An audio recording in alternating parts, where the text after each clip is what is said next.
Welcome to tea news. నేను సింధూరా. ఇక updates చూసే ముందు హెడ్లైన్స్ చూద్దాం.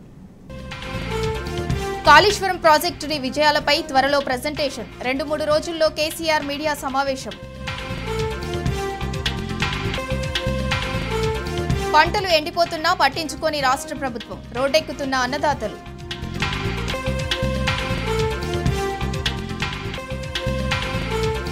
కరెంటు, నీళ్లు, విద్య, వైద్య సౌకర్యాలు కల్పించండి. ఆదిలాబాద్ కలెక్టరేట్ను ముట్టడించిన ఆదివాసులు. క్యాన్సర్ ఇంజెక్షన్ పేరుతో యాంటీఫంగల్ ఇంజెక్షన్ల అమ్మకం. ఢిల్లీలో ముఠాను అరెస్ట్ చేసిన పోలీసులు. బెంగళూరు కేఫ్ పేలుడు కేసులో విచారణ. ఎన్ఐఏ అదుపులో బళ్ళారికి చెందిన అనుమానితుడు.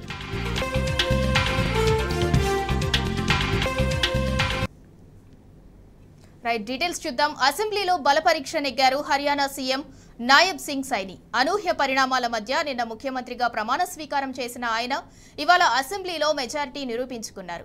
ముందుగానే తమకు 48 మంది ఎమ్మెల్యేల మద్దతు ఉన్నందున సైని బల పరీక్షను నెగ్గుతామని విశ్వాసం వ్యక్తం చేశారు. అన్నట్టుగానే 52 మంది సభ్యుల మద్దతుతో విశ్వాస పరీక్ష నుంచి గట్టెక్కారు. కాగా 90 అసెంబ్లీ స్థానాలు ఉన్న హర్యానాలో బీజేపీకి 41 సీట్లు ఉన్నాయి. 7 స్వతంత్రుల మద్దతు ఇస్తున్నారు. దీంతో పాటు మరో 4 బీజేపీ ఎమ్మెల్యేలు కొత్త ప్రభుత్వం వెంట నడిచారు.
జనగామ జిల్లా దేవరుప్పల మండల కేంద్రంలో బీఆర్ఎస్ నేతలు ఆందోళన బాటపట్టారు. రోడ్డుపై బైఠాయించి కాంగ్రెస్ ప్రభుత్వం వ్యవసాయంపై చూపుతున్న వివక్షతను ఎండగట్టారు. సర్కార్ అసమర్థత విధానాలతో సాగు సంక్షోభంలో పడిందని ఆవేదన వ్యక్తం చేశారు. సాగునీరు ఇవ్వకపోవడంతో పంట పొలాలన్నీ ఎండిపోతున్నాయని ఫైర్ అయ్యారు. ఎండిపోయిన వరి, మొక్కజొన్న పంటలను ప్రదర్శించి నిరసన తెలిపారు. నష్టపోయిన రైతులకు ఎకరాకు 20,000 రూపాయల చొప్పున నష్టపరిహారం ఇవ్వాలని బీఆర్ఎస్ జిల్లా నాయకులు పళ్ళ సుందర్ రామరెడ్డి డిమాండ్ చేశారు. లేకుంటే ఆందోళనలు ఉధృతం చేస్తామని హెచ్చరించారు.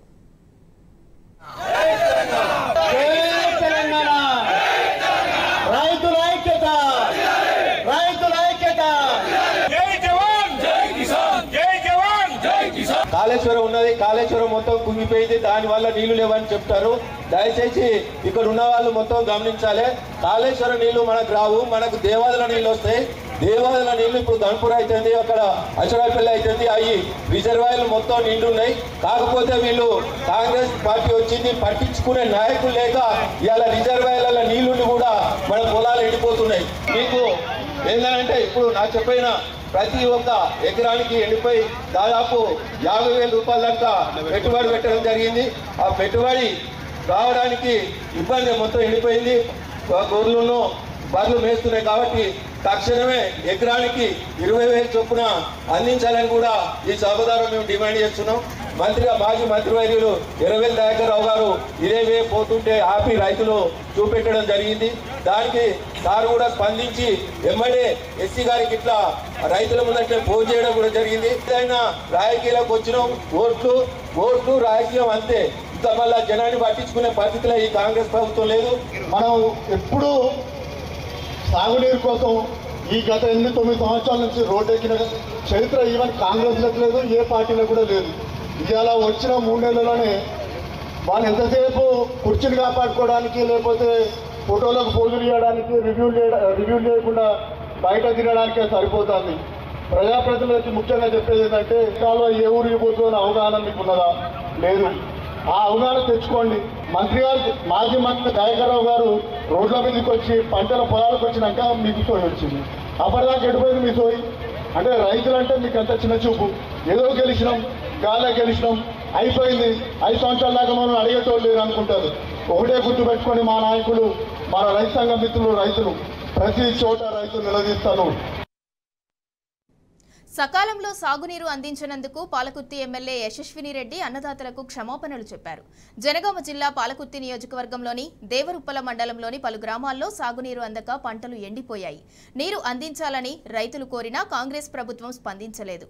దీంతో పలు గ్రామాల రైతన్నలు కలిసి రహదారులపై ధర్నాలు చేపట్టారు. దీంతో మెట్టు దిగొచ్చిన స్థానిక కాంగ్రెస్ ఎమ్మెల్యే యశస్విని రెడ్డి రైతులకు క్షమాపణలు చెప్పారు.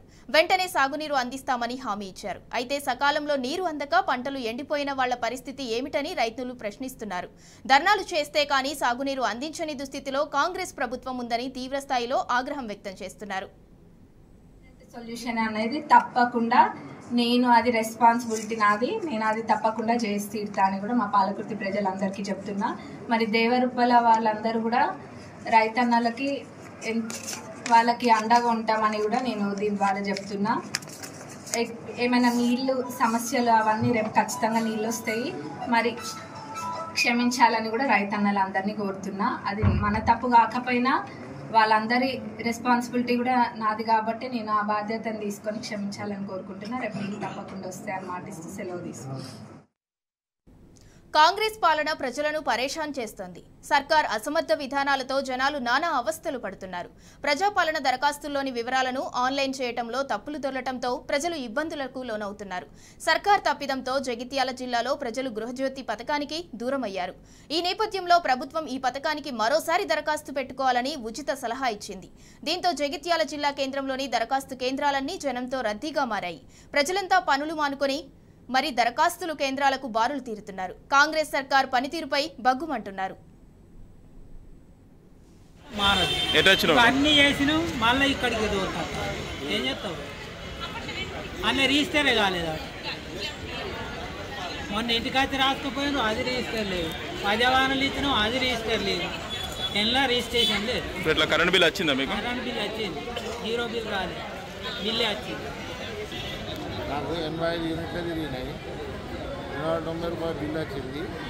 ఈ గృహజ్యోతి కింద మా పక్కనలో ఇది పనిచేయదు అని చెప్పి నాకు రిటర్న్ ఇచ్చి పంపించేది. సొంత ఇల్లా కిరాయిల్లా? సొంత ఇల్లు చెట్టు నాకు రేట్ల సరేమన్నారు. ఇప్పుడు ఏమంటారు? ఇప్పుడు వీళ్ళు మళ్ళా రాబోయి ఇప్పుడు ఇది కాదానంటారు. కరీంనగర్ జిల్లా జమ్మికుంట తహసీల్దార్ రజనీ ఇంట్లో ఏసీబీ అధికారులు ఉదయం నుంచి సోదాలు చేస్తున్నారు. ఆదాయానికి మించిన ఆస్తులు కూడగొట్టారనే సమాచారంతో ఏసీబీ సోదాలకు దిగింది. హైదరాబాద్ నుంచి వచ్చిన ఏసీబీ ప్రత్యేక విభాగం అధికారులు బృందాలుగా విడిపోయి సోదాలు చేస్తున్నారు. హన్మకొండలోని కేఎల్ఎన్ రెడ్డి కాలనీలో ఆమె బంధువుల ఇళ్లలోనూ ఏకకాలంలో తనిఖీలు చేస్తున్నారు. రజనీ గతంలో ఉమ్మడి వరంగల్ జిల్లాలోని వివిధ మండలాల్లో పనిచేశారు. రజనీ ఇంట్లో విలువైన భూములకు సంబంధించిన పత్రాలను అధికారులు స్వాధీనం చేసుకున్నట్లు తెలుస్తోంది. అనుమతులు లేని ఇళ్లపై రెవెన్యూ అధికారులు కొరడా జులిపించారు. మేడ్చల్ జిల్లా కీసర మండలం చీరాల గ్రామంలో అనుమతులు లేని లేఅవుట్లతో పాటు సుమారు 50 ఇళ్లను అధికారులు కూల్చివేశారు. పోలీస్ ఫోర్స్తో పాటు పకడ్బందీ ఏర్పాట్లతో అధికారులు తెల్లవారుజామున ఈ కూల్చివేతలు చేశారు. కాంగ్రెస్ పాలనలో రైతులు కన్నమ్మ కష్టాలు పడుతున్నారు. ఎండిపోతున్న పంటలు చూసి ఎక్కెక్కి ఏడుస్తున్నారు. బీఆర్ఎస్ హయాంలో సంపూర్ణ సాగునీటితో ఎపుసం చేసిన అన్నదాతలు ఇప్పుడు ఒక్క తడి కోసం నానా తంటాలు పడుతున్నారు. పొట్టకుచ్చిన పంటను వదులుకోలేక నీళ్లుచ్చే పరిస్థితి లేక దిక్కుతోచని స్థితిలో పడ్డారు. సూర్యాపేట జిల్లా తుంగతుర్తి నియోజకవర్గంలోనే 20,000 ఎకరాల్లో పంటలు ఎండిపోతున్నాయంటే తెలంగాణ వ్యాప్తంగా రైతుల పరిస్థితి అర్థం చేసుకోవచ్చు.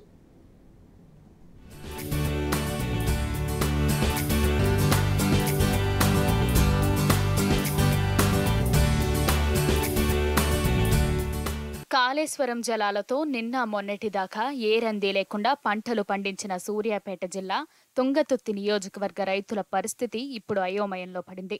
తెలంగాణ తొలి సీఎం కేసీఆర్ అందించిన గోదావరి నీటిని చూసి మొన్నటి వరకు సంబరపడ్డ రైతుల మోము కాస్త మూడువారుతుంది.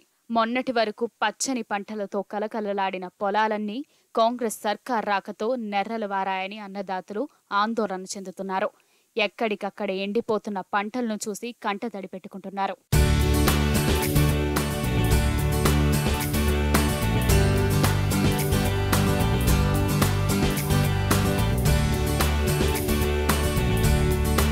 సూర్యాపేట జిల్లా పరిధిలో 5 దశాబ్దాలుగా పడావపడ్డ ఎస్ఆర్ఎస్పీ 2వ దశ కాలువకు కేసీఆర్ ప్రభుత్వం జీవం పోసింది. తుంగతుర్తి నియోజకవర్గంలోని వేలాది మంది రైతుల కలను సాకారం చేసింది. ఎస్ఆర్ఎస్పీ ప్రాజెక్టుతో సంబంధం లేకుండా కాళేశ్వరం ద్వారా ఈ ప్రాంతానికి నీటిని తరలించారు. ఫలితంగా 2017 నుంచి మొన్నటి నవంబర్ దాకా సూర్యాపేట జిల్లా వ్యాప్తంగా ఎస్ఆర్ఎస్పీ కాల్వల్లో గోదారమ్మ గలగలా పారింది. ఏ చెరువు చూసినా ఏ కుంట చూసినా గోదావరి నీళ్లతో నిండు కుండని తలపించాయి. ఎండాకాలంలోనూ మత్తలు దుంకాయి. దీంతో మొన్నటి ఖరీఫ్ సీజన్ వరకు ఒక్క తుంగతుర్తి నియోజకవర్గంలోనే 50,000 ఎకరాలకు సాగునీరు అందింది. దీంతో పొట్ల కొద్దీ పంట పండింది. రైతన్నల మొహంలో చిరునవ్వు చిగురించింది. అయితే ఇప్పుడు ఇదంతా గతంలా మారింది. మార్పు పేరు చెప్పి అధికారంలోకి వచ్చిన కాంగ్రెస్ సర్కారు రైతులను కోలుకోని విధంగా మార్చేసింది. సాగునీరు ఇవ్వక రైతులను కన్నీటి పాల్చేస్తుంది. పంట పొలాలన్నీ నీటి బొట్టు లేక నెర్రలిడిచి నీరసపడిపోయాయి. కాంగ్రెస్ పాలనకు నిదర్శనంగా మారాయి. 5 ఎకరాల పొలం నాటు పెడితే మొత్తం ఎండిపోయిందండి. బోర్ ఎండిపోయింది, బాగా ఎండిపోయింది. నీళ్లు లేక మొత్తం పొలం ఎండిపోయింది. చాలా నష్టపోయినాం. మాకు ఈ కేసీఆర్ డబ్బులు ఇట పర్లేదండి. ఇప్పుడు మాకు చాలా వరకు ఇబ్బంది అవుతుంది. ఇంత నష్టపోవడానికి మేము ఒక రైతు బిడ్డలం. మాకు ఇటువరకు రైతు బంధు పడేది, అట్లా రైతు బంధు గిట్ట అందలేదండి. ఇంకా ఇక చాలా వరకు ఇబ్బందికరంగా ఉన్నాం. మమ్మల్ని ఆదుకునేటోళ్ళు లేరు. సహకరించాలి, ఆదుకోవాలని కోరుతున్నాం. నాకు 4 ఎకరాలన్నర భూమి ఉన్నది. ఇంతకుముందు టీఆర్ఎస్ గవర్నమెంట్లో మాకు కరెంటు ఉంది, నీళ్లు సరిపోను ఉండేవి, పంటలు పండాయి. కారుకు నాకు 20-25 పుట్ల అయ్యేది. ఈసారి కాంగ్రెస్ గవర్నమెంట్లో మాకు కరెంటు చక్కగా లేదు, కాలువ నీళ్ళు రావట్లేవు, ఇటు రైతు బంధు పడతలేదు. మాకు వ్యవసాయం పెట్టుబడులకు ఇబ్బంది అవుతుంది. అన్ని విధాలుగా నష్టపోతున్నాం. ఇది ఇప్పటికైనా చక్కగా మాకు నీళ్ళు ఇచ్చి, కాలువ నీళ్ళు ఇచ్చి, కరెంట్ అయినా మంచిగా ఇస్తే మేము పంటలు పండించుకోగలుగుతాం. మేడిగడ్డ కుంగింది అన్న ఒకే ఒక్క సాకుతో మొత్తం కాళేశ్వరం రిజర్వాయర్లను ఎండబెట్టింది కాంగ్రెస్ సర్కార్. ఎస్ఆర్ఎస్పీ ఆయకట్టుకు కూడా నీళ్లు అందించలేదు. ఫలితంగా ఒక్క తుంగతుర్తి నియోజకవర్గంలోనే దాదాపు 20,000 ఎకరాల్లో పంట ఎండిపోయింది. 1-2 తల్లు ఇస్తే గట్టెక్కే పరిస్థితి ఉన్నా ప్రభుత్వం పట్టించుకోవడం లేదని అన్నదాతలు ఆవేదన వ్యక్తం చేస్తున్నారు.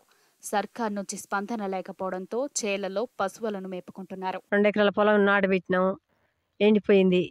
సాయం చేయరి, రైతు బంధు పడలేదు. కేసీఆర్ ఉన్నాక నీళ్ళు వచ్చినాయి, అన్నీ నీళ్ళు రావట్లేవు.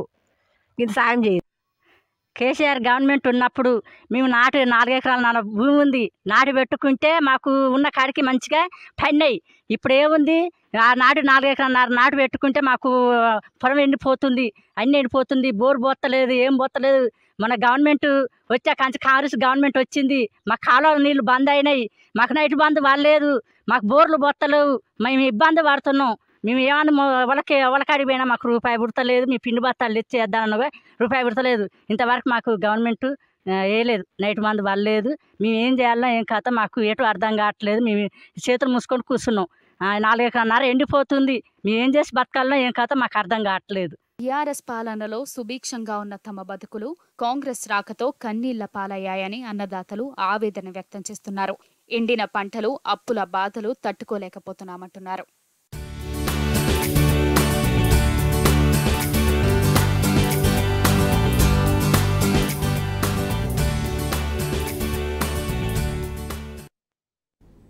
భారత జాగృతి అధ్యక్షురాలు ఎమ్మెల్సీ కల్వకుంట్ల కవిత పుట్టినరోజు నేడు.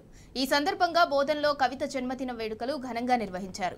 బీఆర్ఎస్ పార్టీ సీనియర్ నాయకులు రజాక్ ఆధ్వర్యంలో వినూత్నంగా ఎమ్మెల్సీ కవిత జన్మదిన వేడుకలు జరిపారు. పెద్ద సంఖ్యలో హాజరైన మహిళలు కవిత ఫేస్ మాస్కులు ధరించి వేడుకలు చేశారు. ఇలాంటి పుట్టినరోజు వేడుకలు ఎమ్మెల్సీ కవిత మరిన్ని జరుపుకోవాలని వారు కోరుకున్నారు.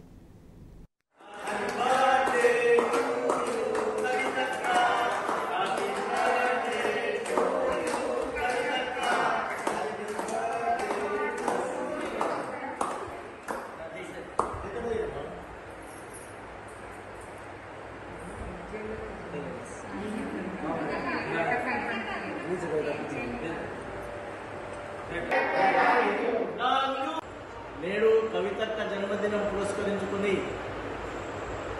బర్త్డే సంబరాలు ఘనంగా నిర్వహిస్తున్నాము. మా తోటి అక్క చెల్లెలు ఇక్కడ వచ్చి కవితక్కను జన్మదిన శుభాకాంక్షలు తెలియజేసినందుకు గర్వపడుతున్నాము.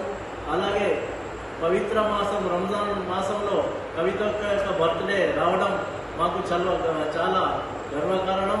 కాబట్టి కవితక్క మరియు ఎన్నో జన్మ దినాలు జరుపుకోవాలని ఆశిస్తున్నాము. జై తెలంగాణ.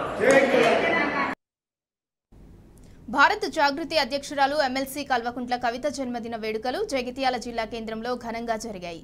జాగృతి నాయకులు కార్యకర్తలు కేక్ కట్ చేసి శుభాకాంక్షలు తెలిపారు. అనంతరం పేదలకు బర్త్డే సందర్భంగా చీరలు పంపిణీ చేశారు.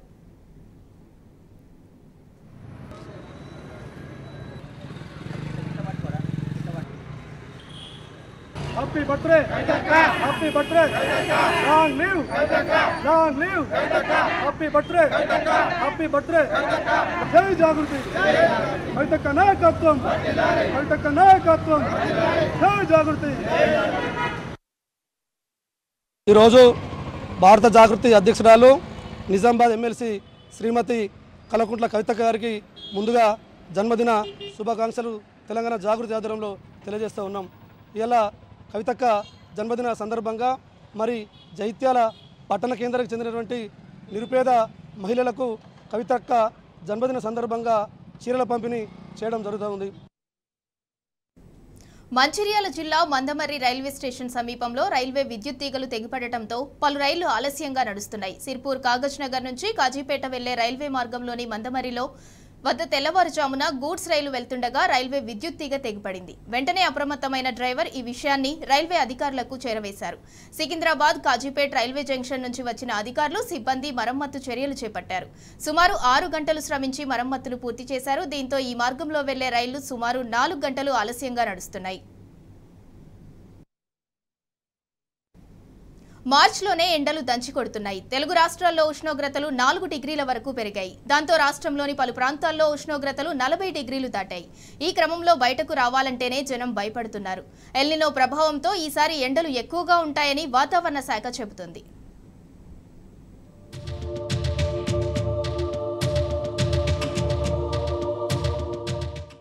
మార్చి ప్రారంభంలోనే ఎండలు దంచికొడుతున్నాయి. తెలుగు రాష్ట్రాల్లో రోజువారీ కనిష్ట గరిష్ట ఉష్ణోగ్రతలు దాదాపు 4 డిగ్రీల వరకు పెరిగాయి. తెలంగాణలోని పలు ప్రాంతాల్లో పగటి ఉష్ణోగ్రతలు 40 డిగ్రీల వరకు నమోదయ్యాయి. గత ఏడాది ఇదే రోజు 35 డిగ్రీల ఉష్ణోగ్రతలు ఉన్నాయి. ఏపీలో పశ్చిమ దక్షిణ రాయలసీమ ప్రాంతాలు, పశ్చిమ తెలంగాణలో ఎండ తీవ్రత తక్కువగా ఉంది. మార్చి నుంచి మే వరకు దేశంలోని చాలా ప్రాంతాల్లో కనిష్ట గరిష్ట ఉష్ణోగ్రతలు సాధారణం కంటే ఎక్కువగా నమోదవుతాయని హెచ్చరిస్తోంది.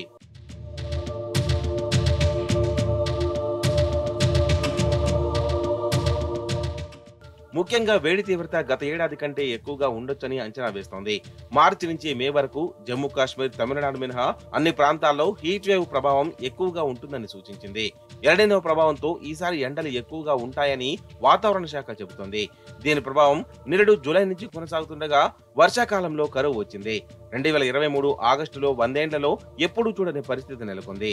గత జనవరిలోనూ వర్షాలు పడలేదు సరికదా, శీతాకాలంలో దేశంలోని పలు రాష్ట్రాల్లో చలితో వణికిపోయాయి. ఏప్రిల్ నాటికి ఎల్నినో ప్రభావం ముగియనుంది. America National Oceanic and Atmospheric Administration Climate Prediction తెలిపింది.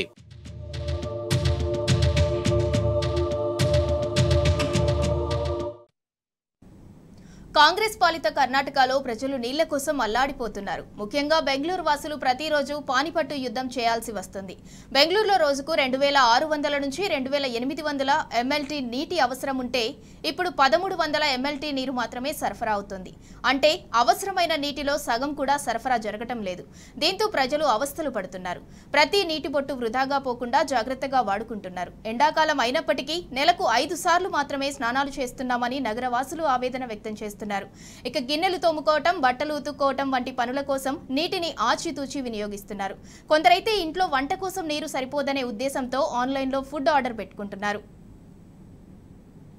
ఇక కమ్యూనిటీల్లో పరిస్థితి మరింత అధ్వానంగా తయారైంది. రోజుకు 4 నుంచి 5 ట్యాంకులు అవసరం ఉండగా 1 లేదా 2 ట్యాంకులు మాత్రమే సరఫరా అవుతున్నాయి. దీంతో గత 3 నెలలుగా తీవ్ర నీటి సంక్షోభాన్ని ఎదుర్కొంటున్నట్లు కమ్యూనిటీల్లో నివసించే ప్రజలు వాపోతున్నారు. మరోవైపు స్కూళ్లలో విద్యార్థులకు తాగటానికి కూడా నీరు దొరకని దుస్థితి ఏర్పడింది. నీటి కొరతతో స్కూళ్లు మూసివేశారు. కొన్ని పాఠశాలలు ఇప్పటికే ఆన్లైన్ తరగతులను నిర్వహిస్తున్నారు. అటు నగర జలమండలి కూడా సరిపడా నీటి సరఫరా చేయటం లేదు. దీంతో ప్రజలు ప్రైవేట్ ట్యాంకర్లను ఆశ్రయించాల్సిన దుస్థితి. దీంతో డిమాండ్ ఎక్కువవటంతో ట్యాంకర్ల ధరలు అమాంతం పెంచేశారు. మరోవైపు ఎండాకాలం ఇంకా పూర్తిగా ప్రారంభం కాకముందే పరిస్థితి ఇలా ఉంటే రానున్న రోజుల్లో పరిస్థితి ఇంకా ఎంత స్థాయికి దిగజారుతుందోనని నగరవాసులు తీవ్ర ఆందోళన చెందుతున్నారు. బెంగళూరులో నీటి కొరతను దృష్టిలో పెట్టుకుని అధికారులు కఠిన నిబంధనలను అమలు చేస్తున్నారు. నీటిని వృధా చేసే వారిపై చర్యలు తీసుకుంటున్నారు. తీవ్రమైన సంక్షోభాన్ని దృష్టిలో ఉంచుకొని నీటిని అవసరాల మేరకు వినియోగించాలని ప్రభుత్వం సూచించింది. తాగునీటిని వాహనాలకు తుడిచేందుకు, నిర్మాణం, వినోద కార్యక్రమాల్లో వాడొద్దని, అదేవిధంగా సినిమా హాళ్లు, మాల్స్లో తాగునీటి అవసరాల మినహా నీటిని వినియోగించవద్దని స్పష్టం చేసింది. ఉల్లంఘనకు పాల్పడిన వారికి మొదటిసారి 5000 జరిమానా, పదే నీటిని వృధా చేస్తే ప్రతిసారి 500 చొప్పున ఫైన్ వేస్తామని అధికారులు తెలిపారు. ఇవి bulletin updates. Keep watching tea news.